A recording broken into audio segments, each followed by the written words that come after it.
on podcast. We need to play catch up. Some of us had slight hiccups in the past few weeks, where we lost our beloved Nelly. By the way, this is KP, so on with the show. Indubitably, good sirs and ladies. This is Intox Katie here. Glad you came back to listen to your favorite Uh, trifecta of drunken hatred. We can finally and long overdue welcome back Nellie to the show. She survived the plague and is now part of the Walking Dead.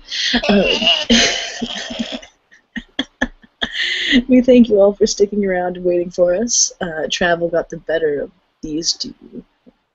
Yeah, the plague is strong in Scandinavia right now. It was a full 3 or 4 weeks of the common flu for me. So Stephen King's The Stand is not that long away, I think, for humankind at this point if everybody keeps getting sick like this. But, and back to the point. So, yeah, I was also in Spain, so I apologize for being away, but I'm back now. And yeah, let's take up the first bit we have, which is metal news this time.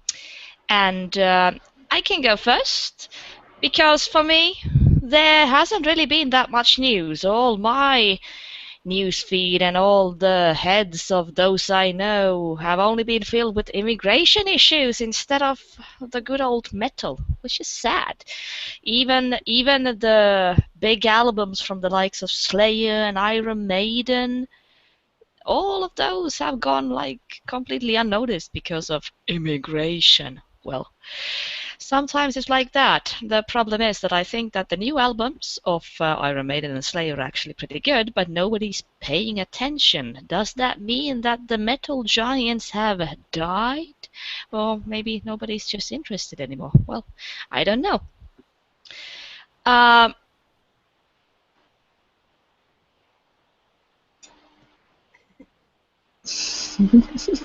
okay.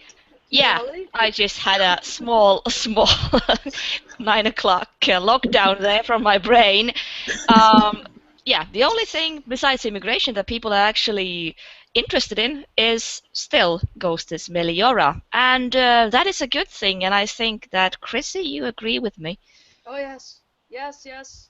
I have it on heavy rotation, and Papa's voice is just magical. The new album is, oh, it's awesome. And my music news is a few weeks old now, but still, I think it's important. Uh, Century Media was acquired by Sony Music in a $20 million deal. Uh, I just mentioned Century Media a couple weeks ago when I brought up Firespawn, and Sony Music Entertainment has acquired German hard music company Sony Music has acquired Century Media Records. The company confirmed. The deal, first reported in Music Business Worldwide, has been in the works for months. While terms of the deal were not disclosed, sources say Century Media and its family of labels generate about $12 million in revenue, including $5 million from the U.S., which is paltry, which is really sad. And their roster includes such artists as Arch Enemy, Queensryche, Kansas, and the band, like I said, I mentioned a few weeks ago, Firespawn. As part of the deal, Robert Kemp, which is the owner, will serve as the CEO of Century Group, and the label will continue to be distributed by Red in the U.S. Sony Music Entertainment VP of International, Adam Granite, said in a statement that the deal will provide a tremendous opportunity to grow our respective hard rock and heavy metal business globally. Kemp founded Century Media in 1988 and eventually co-owned with label owner Olive Winthroft. Withroft, sorry, who passed away in January of 2014 at the age of 49. And Kemp says the company I founded over 25 years ago is moving into its strongest chapter yet with the best music company in the world, Sony Music. He added, by working with Sony and Red, it will allow Century's labels to further grow as a dominant force in rock, prog, alternative, and metal. Yeah, that's something that's been in the works for a long time. I believe it was back when Lacuna Coil came out with the hit single Heaven's a Lie that they started to get into the selling business. And what then happened was that even though they then tried to get a good selling price, and it is true that Heaven's a Lie hit the big numbers in the US, that they had an opportunity. The problem was that Lacuna Coil's next album, Karma Code, really bombed. And after that, Century Media has been in a bit of a turmoil. And this isn't actually the first time somebody has bought Century Media. If you recall, back it's about 7 years ago or something like that, EMI bought Century Media. And then we know what happened to EMI. EMI then got bought by Universal, and Century Media with it. And after that, it's been quite unstable if you think about like who owns who. So let's hope that this time it's really gonna get clarified, and that Sony is really gonna give Century Media the push it deserves, and that they're gonna get a good distribution in the States, because they certainly need that. They got many good albums to come, one of them being the new triple album by Swallow the Sun.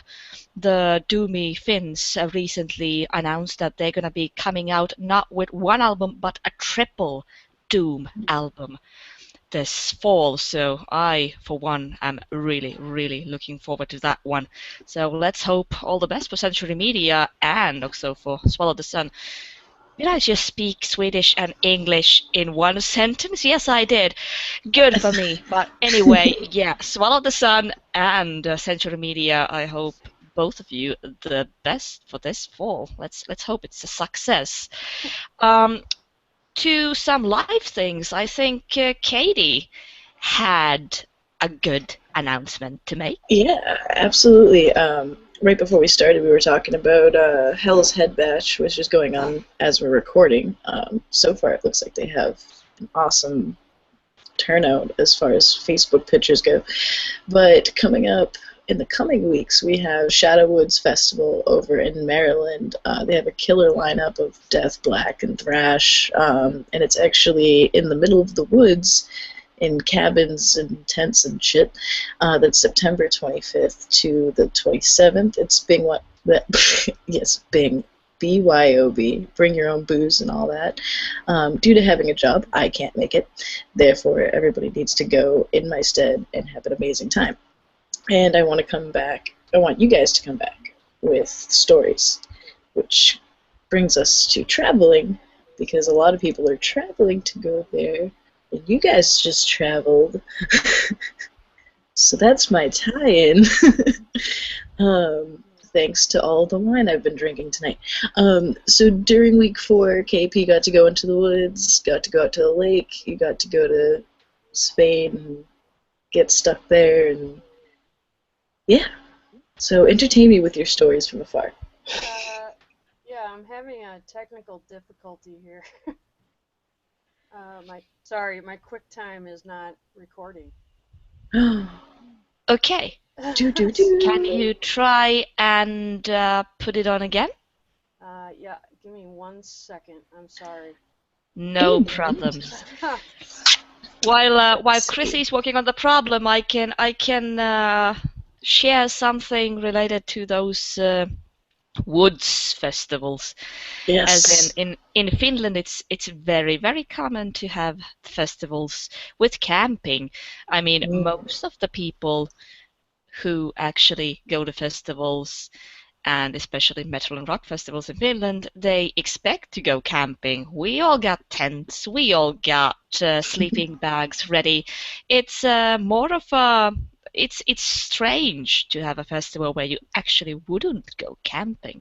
So it is about you just bring your own booze, about like hanging out with friends, sometimes spending a lot more time in your like camping area than watching bands, mostly because then often you just pass out, miss the bands, and then wake up the next morning with the sun scorching on your face, all red. And but I mean, it's about good time. It's about friends. It's not so much about the bands, though the bands are, of course, what keep people together and bring people together. But it's more about the friends, and that's what I love about those. Like, Numirock has to be one of the best camping festivals in Finland. It's really known for its good atmosphere, especially in the camping area, good bands. It's a really good combination. You have to travel a bit to get there, but it comes highly recommended. It's worth it. Now let's check back to Chrissy. Has the recording equipment Okay, started working yet? Am I frozen? You're a bit frozen, but Yes. it doesn't matter if you're frozen. I mean, that's okay. No. I mean, QuickTime is refusing to cooperate, so I don't know if you can use the audio off of here. yeah, I can. The only thing is that we will then, the rest of us have to be really quiet when you speak. So just so that, Katie, you know, when Chrissy starts talking, we should mute our microphones and go from there. All right. But Yeah, otherwise, it's okay. So we're going to go to mute mode now. So we let Chrissy do the talking. Okay. Sorry about my technical difficulties. It is saying I have no recording device at this moment. I don't know why it's doing that. I will fix that later. And anyway, we were talking about traveling, and yes, I was in the woods at the lake, and it was actually a very peaceful experience. There was no kids, just of-age adults drinking, talking, and cooking for one another. It was very nice. But one thinks of most vacations would be that way when in fact they can turn into a complete nightmare, full of people with strollers and what I like to call children fuck trophies. I try to limit my vacations to adult-friendly affairs with no children.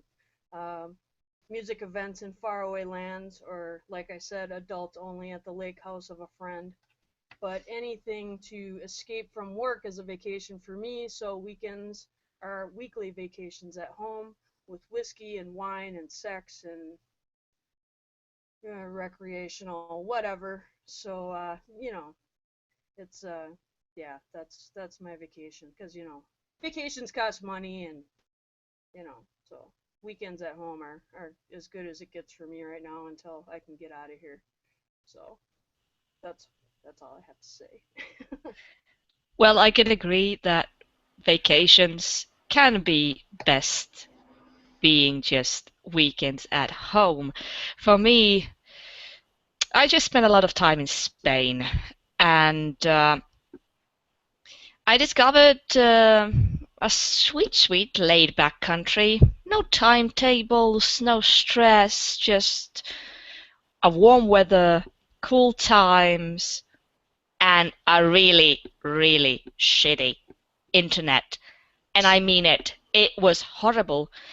Maybe I was at the wrong place at the wrong time. Maybe I was not in the throbbing center of the world. Like, I wasn't in Barcelona, I was at the coast. I wasn't in Madrid, where you would expect probably to have Wi-Fi every, like, 5 meters or so. But it was unbelievable. I could do nothing with the internet. It was, at best, 5 minutes of good internet and then a complete drop down. So I nearly lost the rest of my marbles trying to get some work done in zero connectivity. And that's a bit strange, of course, if you think about my usual travel problem, which is people. I cannot bear to be with the same people for a long time at once. Put me in a room with one person for over 2 days and I get ready to kill. I mean, I cannot handle being with people 24/7. I cannot bear to spend time with other people for longer than maybe, let's say, 5 hours at a time. That's my social limit. And yeah, I did say that I missed the internet, and I also missed my cat, who is trying to interrupt me talking here.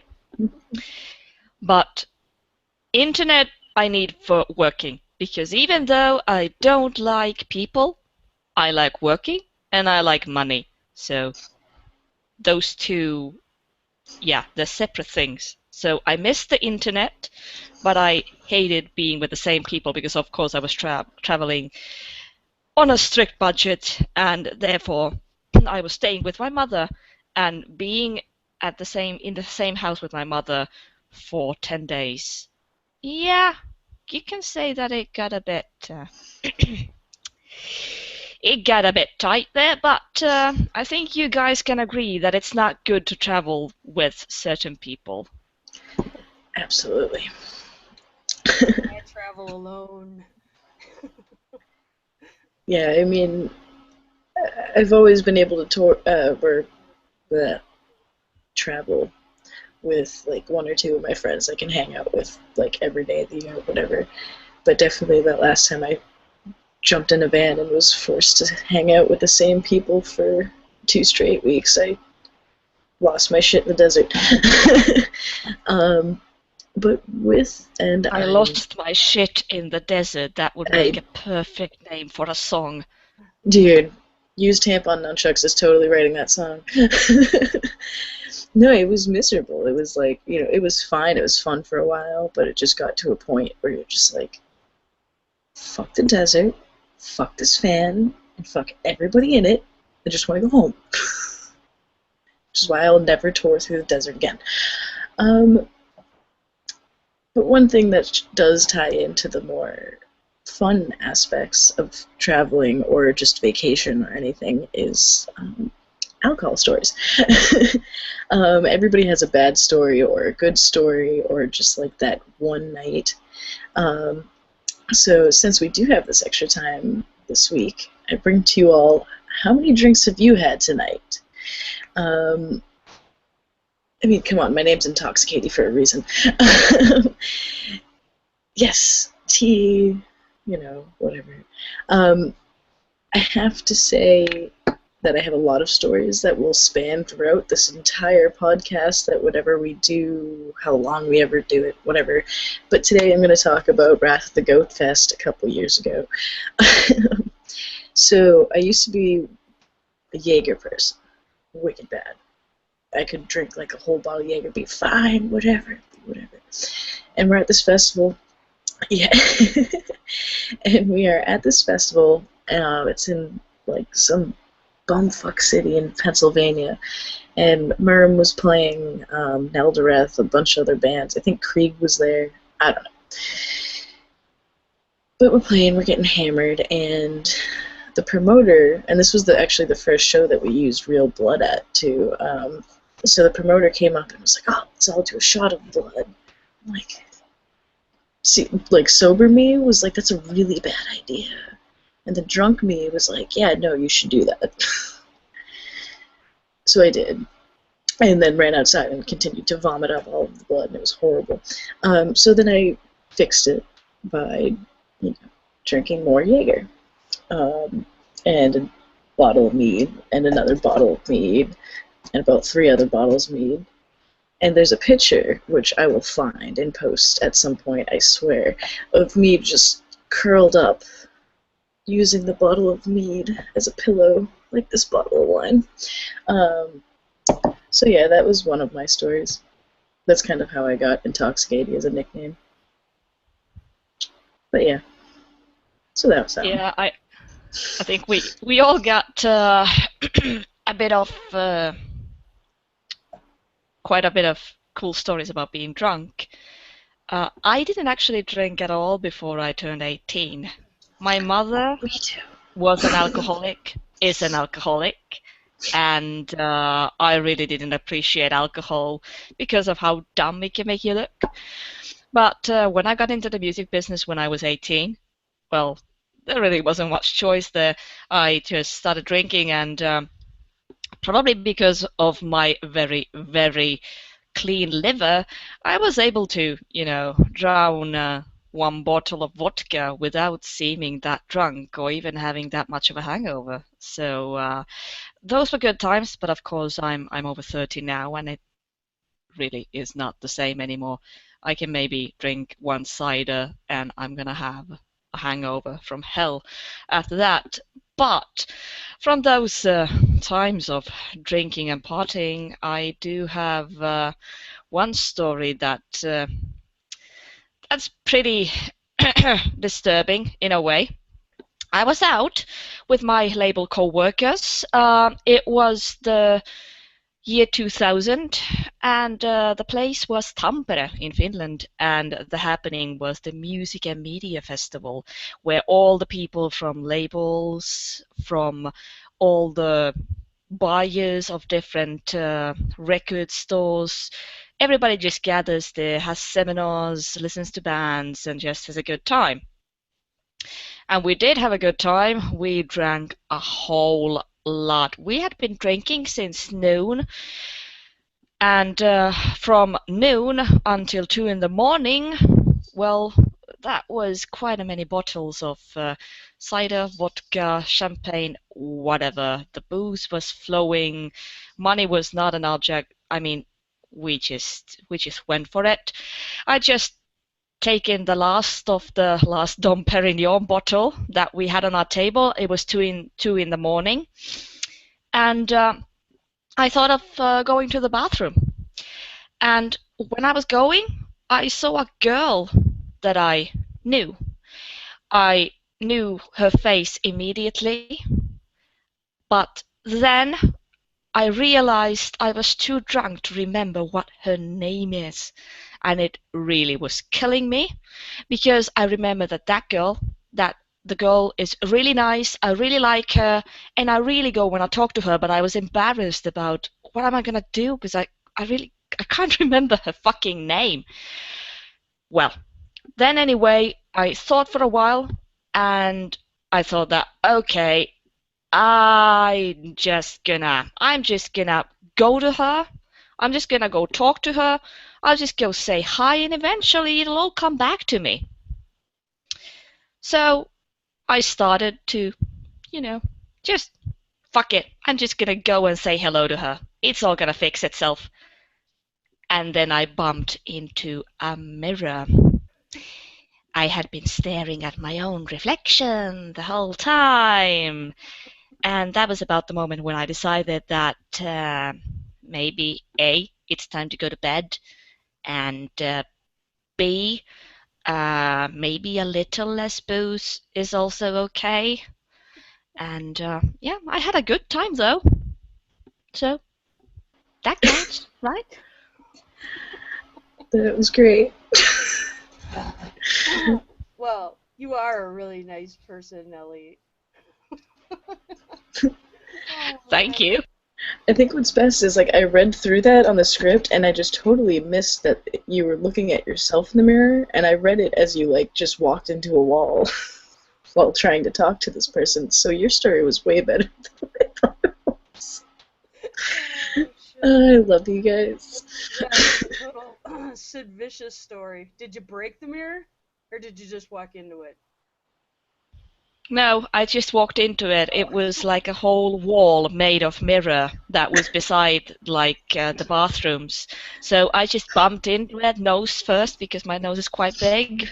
It's actually more out there than my boobs, which is quite a lot to say. And yeah, it was kind of like, and then just like staring at what the fuck did I just do? And then just going, okay, where's my room key? Oh man. Let's see. I have many drunk stories. I actually didn't really start seriously drinking until I was about 26, and because I was too busy worried about everyone else getting in trouble driving around, so I drove everyone else around, and then one day, I think it was my 26th birthday, I was like, no, you guys are gonna take me out, and so then I started drinking after that, and whatever. But this was like about 5 years ago. This happened 5 or 6 years ago, and I don't remember the story that well. I remember bits and parts of it. Um, my niece likes to tell this story to everybody because she remembers it, and one of her friends was moving to California, so we decided to go to a gay club and bid farewell and, you know, have fun and drink and dance and whatever. And I'm always one of those people like, I don't dance. It's not happening, you know, just give me a drink, I'll be fine. Well, I drank like one of everything, you know, whiskey, Coke, shots, whatever. I wound up drinking somebody's beer. I like pulled it out of their hand. I don't drink beer. Um, yeah, I just whatever wine, you name it. At that time, I didn't drink wine either. Um, and then the favorite part of my niece's story is that I wound up dancing and making out on the floor with the drag queens at the gay club. And you name it, I did it. I woke up the next day, I was completely sick, and I didn't drink for 4 years straight after that. I was like, that's it, I'm done. It's too expensive. I get in too much trouble.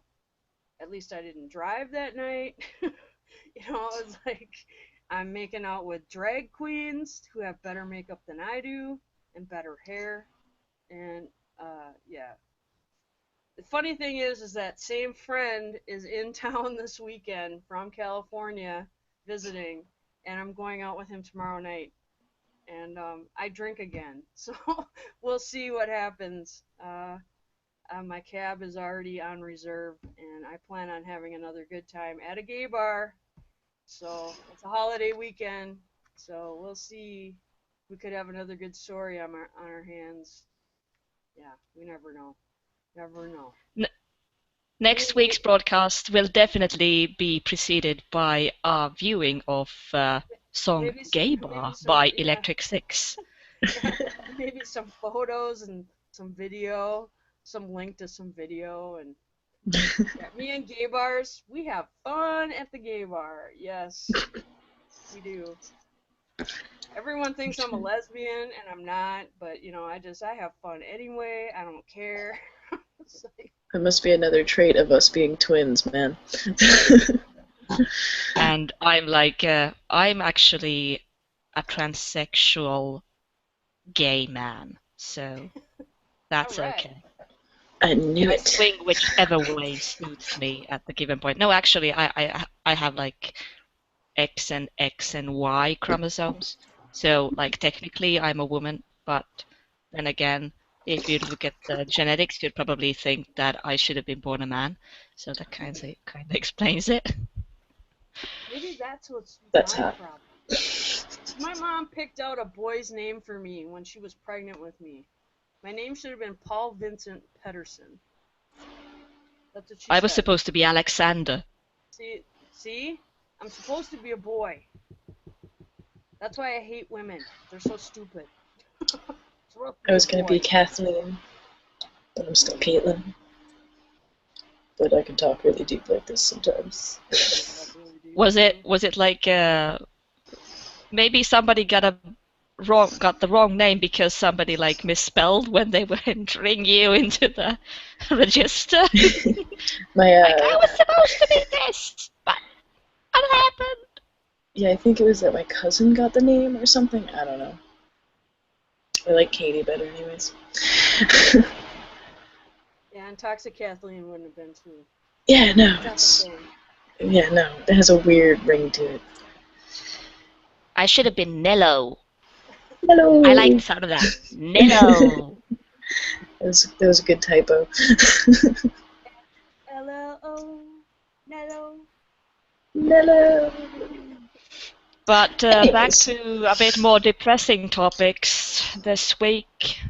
One news piece, which wasn't metal news but touches us all, was the death of Wes Craven. Chrissy, maybe you should start our rest in peace section today. Sure. Wes Craven died on August 30th after battling brain cancer. Fuck cancer. My mom died from cancer too, so I'm not a fan. Let's see. He was born in the Midwest, close to me, Cleveland, Ohio. He was raised in a strict Baptist family. He held several degrees, including a master's in writing and philosophy from Johns Hopkins University. He briefly taught English and humanities at Clarkson University in New York. He left the world of academia for a more lucrative career in porn. That I didn't know. That I was very surprised to hear that. His first job in film was a sound editor for a post-production company. He has an undisclosed credit in the movie Deep Throat. He worked mostly with writing, editing, and post-production. And in 1972, he directed his first film, Last House on the Left. And that's the film I'm going to be talking about, because that film scared the shit out of me as a kid. One, because it seemed so real. It was so gritty looking, and it just seems like it was something that could really happen. And actually, it does happen. I mean, if you think about it, people get abducted all the time, and bad things happen to them. And I remember hearing that there was some actor in the movie that was actually killed during the film. That was the big rumor, and that it was actually a snuff film. And yeah, just some crazy facts about that movie. Weird fact is that Craven died 43 years to the day of the release of The Last House on the Left, because that came out on August 30th, 1972. And yeah, the film was actually inspired by a 1960s Swedish film, The Virgin Spring, which was directed by Ingmar Bergman, which in turn was based on a Swedish ballad, and I don't even know if I can say it. Taurus Dotrar in Vang, which basically means Tor's daughters in Vang. Don't ask me. I'm bad at my Swedish. I'm not practicing my Swedish. My Swedish friends would be so pissed at me right now. And yeah, it's actually, if you look it up, it's a very haunting, kind of creepy poem, ballad, whatever you want to call it. And not true to the story of Last House on the Left, but just creepy. It's creepy because it came out, the ballad came out in like the 1800s or something like that. Just to add to that, it's when you think about the Jungfrukällan, which is Virgin Spring, the story is quite it's the idea of having a member of your family violated and then the whole family going at it to just get revenge on people. It's a pretty universal theme. I mean, it's like a vendetta story. Like you can trace the same history into the workings of the mafia, to the workings of whatever family. I mean, that's like what family is about. They are there for you even after you die, just to get revenge. That's what the Virgin Spring is really all about. I read the ballad, and it was chilling, and I would actually like to see the Swedish film if I can find it. And yeah, there's many different versions of this movie that exist on various DVD and VHS formats. Much of it wound up on the cutting room floor by cinema machinists who would cut footage before screening in the 1970s. And some people, according to Wes Craven, even bought the film just to burn it because they hated it so much. They thought it was so disgusting. So there's like whole pieces of this movie that are missing. And you can find different cuts that were cut out on different DVDs and on different VHS, but you'll never find the whole format, the whole movie in one piece. So that's pretty sad.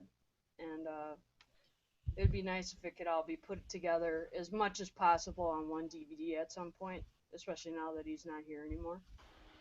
But, we can all hope that it gets the same treatment as, for example, The Wicker Man just got, or Clive Barker's Nightbreed, that they actually found a company who took the time to go through all the archives, all the possible places where people could have hidden those missing pieces of film, and just make it a whole film and just restore it back to its former splendor. We can hope, because now I think that because Wes Craven was such a prominent filmmaker, that we're gonna find that hopefully Arrow Video or the likes are gonna take it into their hands and just, fix it once and for all. We can hope. Absolutely. And the other movie that I love by Wes Craven was The Serpent and the Rainbow, which didn't really get a whole lot of fanfare when it came out. Um, I'm not sure a lot of people know that Wes Craven even made that movie or directed that movie, but uh, that's another one that creeped me out because I'm not a big zombie movie fan. I love vampires. That's my thing. I'm a huge vampire fan. My significant other is the huge zombie nut, and so we kind of trade. He makes me watch his zombie movies, and I make him watch the vampire ones. So we trade back and forth. But this is more of the voodoo zombie, movie, and it's actually based on a true story, loosely based on true story, and it's very graphic. At least it was for in 1988 when it came out, and I know there's one scene in there that every man does not like to watch, and as a female, I thought it was pretty funny, but whatever. It's one of the must sees if you're a Craven fan. I think it's a good story, and it's a good movie, altogether. Um, Basically, it recounts the guy that wrote the book by the same name, Wade Davis. It recounts his experience in Haiti investigating the story of Claverius Narcisse, I think that's how you pronounce his name, who was allegedly poisoned, buried alive, and revived with a herbal brew, which produced a zombie. Um, and there are actual zombie drugs out there that were found by Wade Davis from his investigations down in Haiti, and there are tetrodotoxin.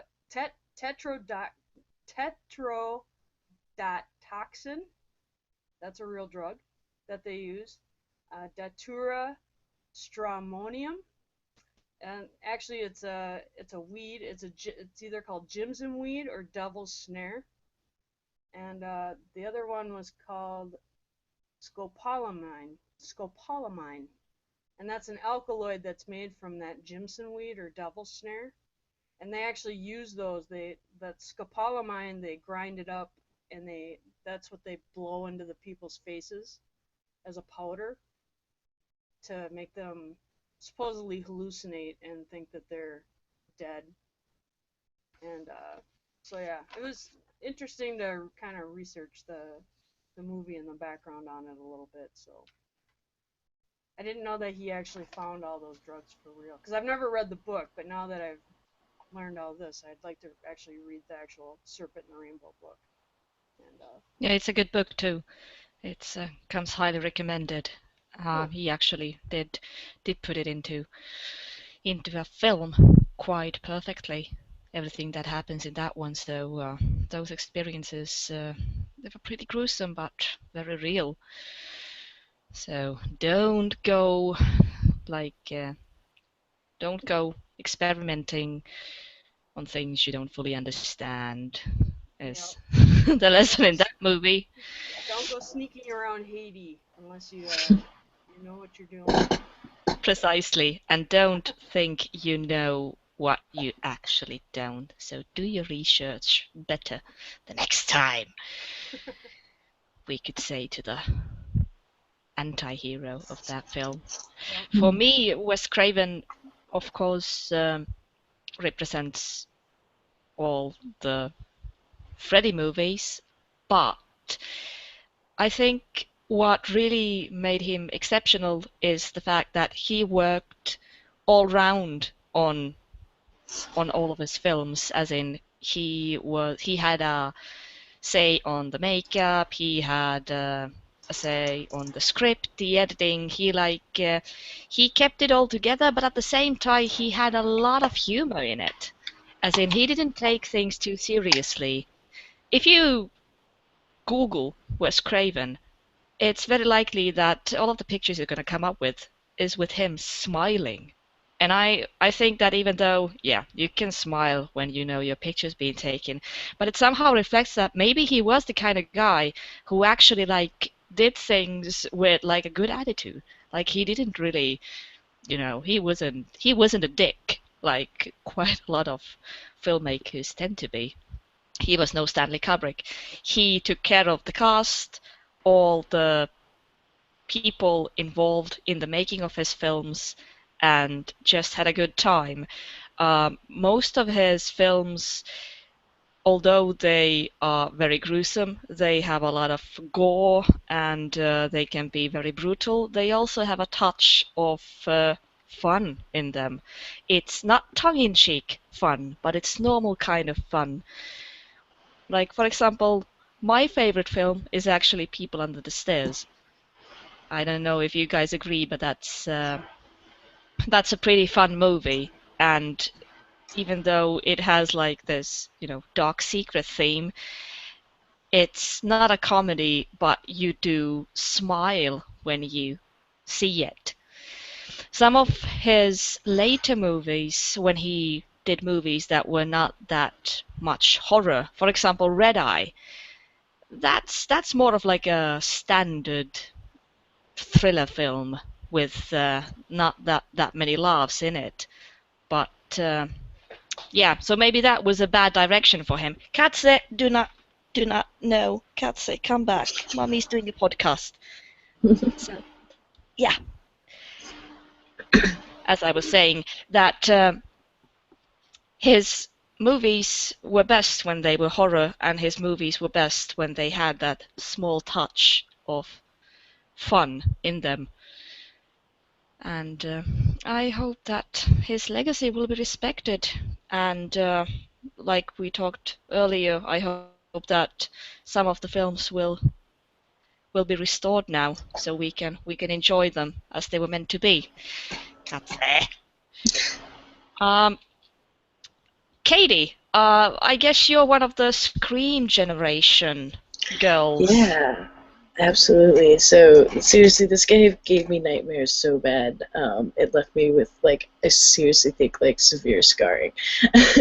And the baby of the group, as we all know, a lot of my friends know that as far as horror goes, although I absolutely love it. I've recently been able to not be totally freaked out, but I'm a total pansy when it comes to horror movies. Like, I love getting scared, but I have to like prepare myself.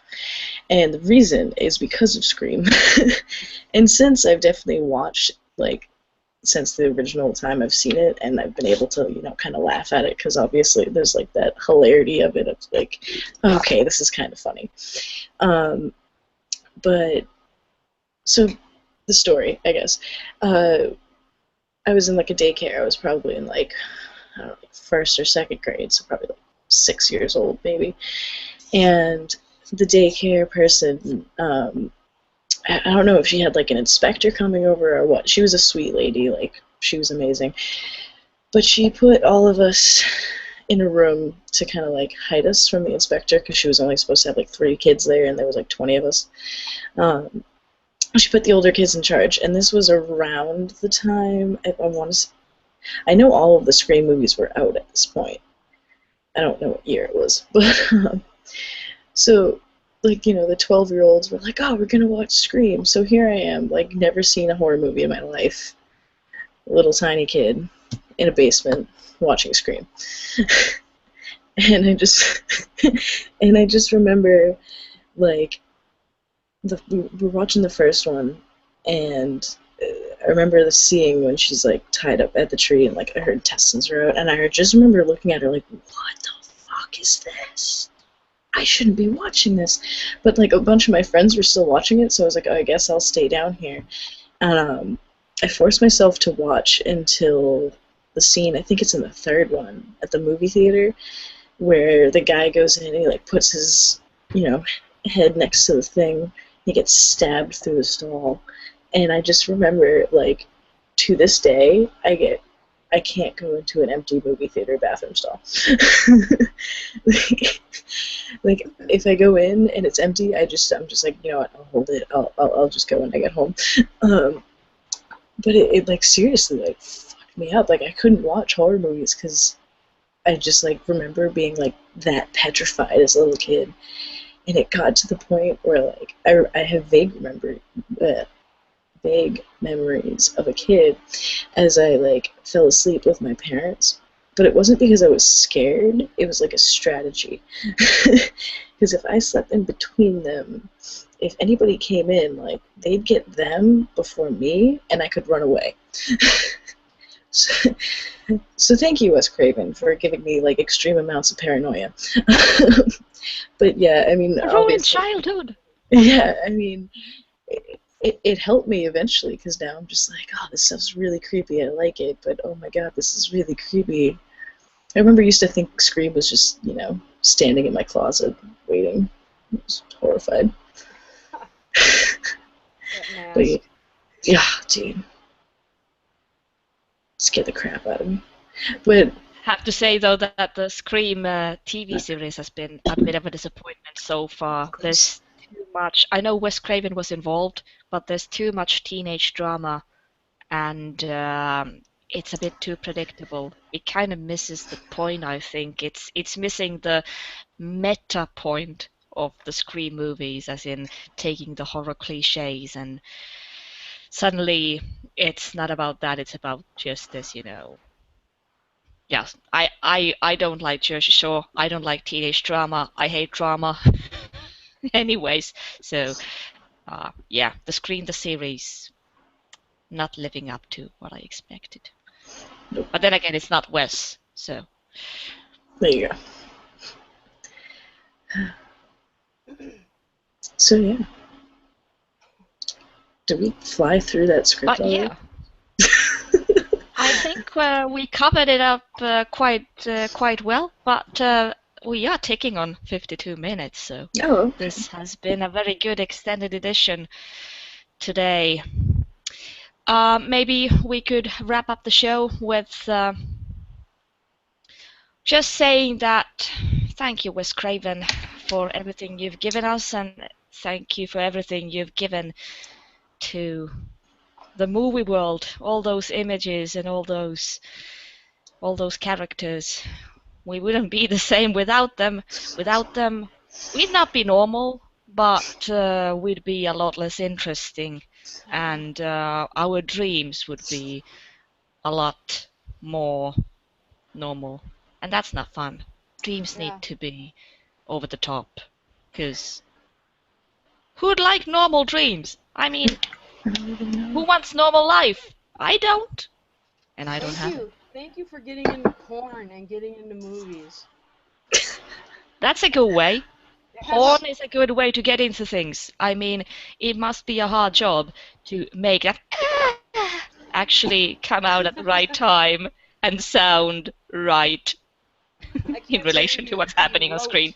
He wrote for porn movies. That's such a. I can't. Not that that's a. You wouldn't think that would be a hard thing to do. I'm still laughing at the fact that it was a hard job. Yeah. Ha, ha, Haha, ha. hard job. I mean, But how yeah, hard- that pretty much, Yeah. I think that wraps up our broadcast for today.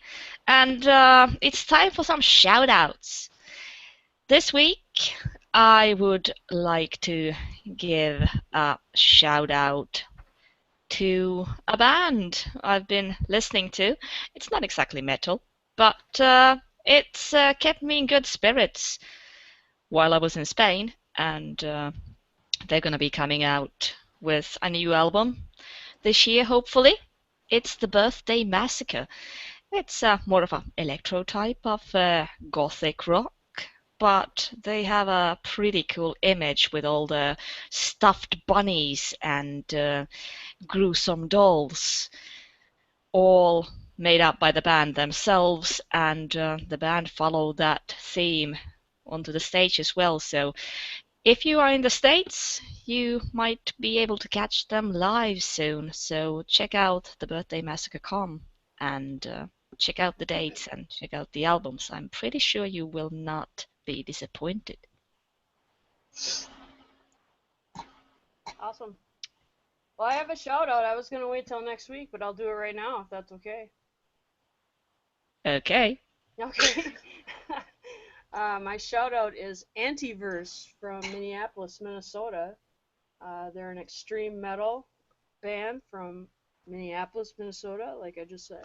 Their album Cosmic Horror is out now via Bandcamp and on all other major digital and streaming devices, or services, I should say. This local bunch from Minneapolis have hit upon a very European extreme metal sound, yet it has a throwback to the thrash era of the in-your-face metal scene. Nostalgia in the new century. Nice that this group have clung to the roots of a good old-fashioned metal whilst making it their own. It has growling vocals to Halford-style screams, at times melodic guitar work, to fuck yeah metal riffs that make you throw up the horns. The rhythm section is aggressive and thrashy moments, and has thrashy moments that make you want to start a pit. Production is very clean. The cover art is beautifully done by Par Olofsson. Links are antiverse.bandcamp.com and www.intotheantiverse.com. Excuse me. They can also be found on Facebook as well. Give them a listen. They haven't had any shows. They don't have any shows coming up, but one of the three sources will keep you informed. And yes, Rocky can do those high vocals live. He's incredible. Yeah, check them out. It's amazing what they've done, and it's good old-fashioned, in-your-face metal coming out of Minneapolis. Good old Minnesota. Minnesota, don't you know? It doesn't sound like it's coming out of Minnesota, but it is, and it's great. It's great stuff. So. Awesome. I know last week, I don't think we ended up uploading what we had, but I did a shout out to Murum, which is the band that I work with. It's murum.bandcamp.com. It's MURRUM, satanic ritual black metal band out of New England.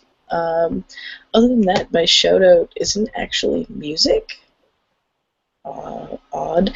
It's actually kind of a clothing company that I've been following for a while, and I still need to buy stuff. But it's Blind Death. That guy has like the coolest fucking shirts, and I love his shit. So go check that out. Definitely for the misanthropic following there.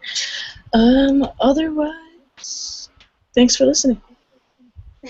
Yeah, thanks for listening, and be sure to go to our website, killercatscrew.com, to leave your comments, to keep up some discussions about stuff we've been talking about. We'd love to hear your comments.